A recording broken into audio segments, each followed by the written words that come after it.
hormati Executive Chairman dan pendiri Denpasken, Bapak Antonio S. Mulyadi. Demikian pula Presiden Direktur PT Denpasken Pasifik, Bapak Imade Dharma Wijaya. Demikian pula mantan Kepala Badan POM di hadir, Bungkus ya, Ibu Konstantina Apoteker. Demikian pula bidang pangan Ibu Eli beserta Pak Direkturnya hadir semua. Tentu ini merupakan kebahagiaan bagi kami di Badan Pengawas Obat dan Makanan karena bisa secara spesifik bisa berkunjung ke wilayah kerja dari Badan Pengawas Obat dan Makanan. Kita memahami ada ratusan ribu industri yang merupakan stakeholder dari Badan Pengawas Obat dan Makanan.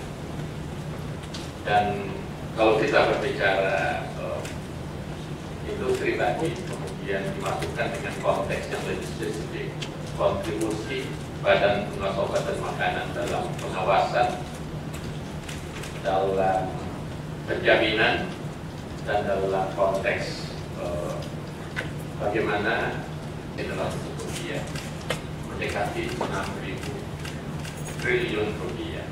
Jadi dengan demikian sekarang saya mengerti kenapa Bapak Presiden Prabowo mengusulkan saya menjadi kepala Badan POM. Mungkin ada aspek-aspek spesifik. Aku instruksi Presiden nomor 3 tahun 2011. Dari semua aspek itu menggambarkan bahwa dibutuhkan oleh manusia Indonesia. Nah, dalam konteks itulah maka kedatangan kami di sini tentu bagian dari kunjungan kerja secara spesifik. Karena Badan Pengawas Obat dan Makanan memberikan jaminan terhadap apa yang disebut dengan awalnya dari good manufacturing practice atau cara pembuatan pangan olahan baik atau cara pembuatan obat atau cara pembuatan yang spesifik. Itu yang menjamin mengeluarkan sertifikatnya adalah Badan Pengawas Obat dan Makanan berdasarkan undang-undang atau peraturan yang disebutkan tadi.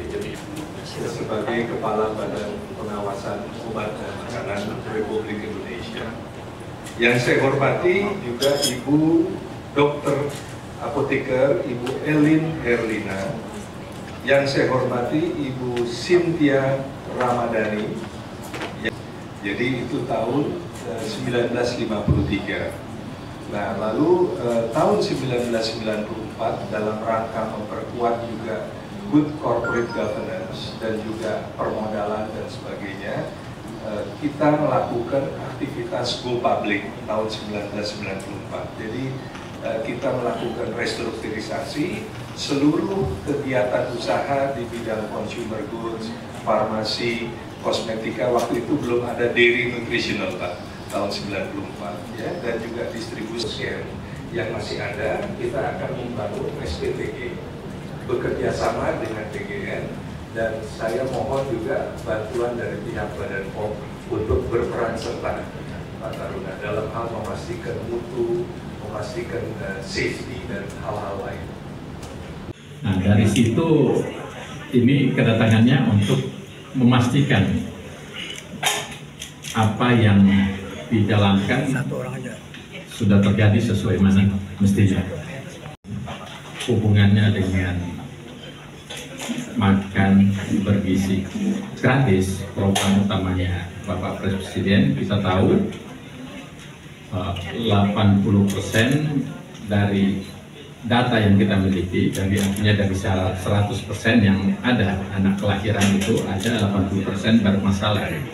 80% bermasalah itu terbagi atas 21,6% mengalami stunting, terus tambah 40%-nya juga menderita micronutrition yang disebut dengan defisiensi, misalnya kekurangan ferrum, anemia, dan sebagainya.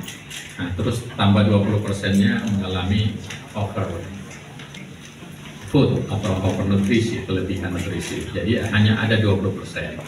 Jadi dengan demikian ini bisa menjadi bahaya bagi kita. Oleh karena itu kita ingin memastikan, kita ingin mensupport habis program makan bergizi gratis, program utamanya Bapak Presiden. Nah, dalam konteks itu, kalau hanya pemerintah yang menjalankan berdasarkan APBN, tentu sementara ada sumber lain yang bisa didapatkan lewat industri atau yang memberikan masyarakat yang mampu partisipasi rakyat. Misalnya perusahaan-perusahaan kita kan berdasarkan aturan juga kan skema pembiayaan makan bergizi gratis itu kan macam-macam. Ada dari anggaran negara, ada dari partisipasi masyarakat yang kurang lebih diatur dalam peraturan tersebut ada 30% partisipasi masyarakat.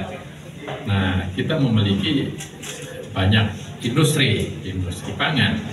Nah, kami ingin mempromosikan bagaimana perusahaan-perusahaan yang bergerak di bidang pangan ini juga berkontribusi dalam bentuk yang disebut dengan program makan bergizi gratis itu lewat jalur yang disebut dengan program gotong royong.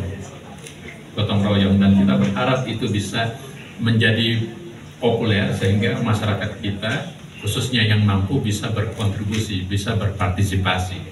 Karena kan kita berpikir sustainable program ini.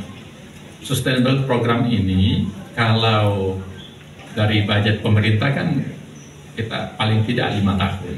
Tetapi kalau dia bisa menjadi bagian gerakan masyarakat, bisa akan menjadi program sampai selamanya.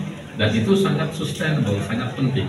Saya kira dua hal itu yang membuat pentingnya kami datang ke PT Tenpos Ken Pasifik ini untuk dua hal. Saya kira terima kasih. Terima kasih teman-teman media. Gak sempat baca? Dengerin aja. Klik icon text to speech, gak pakai ribet di okezone.com.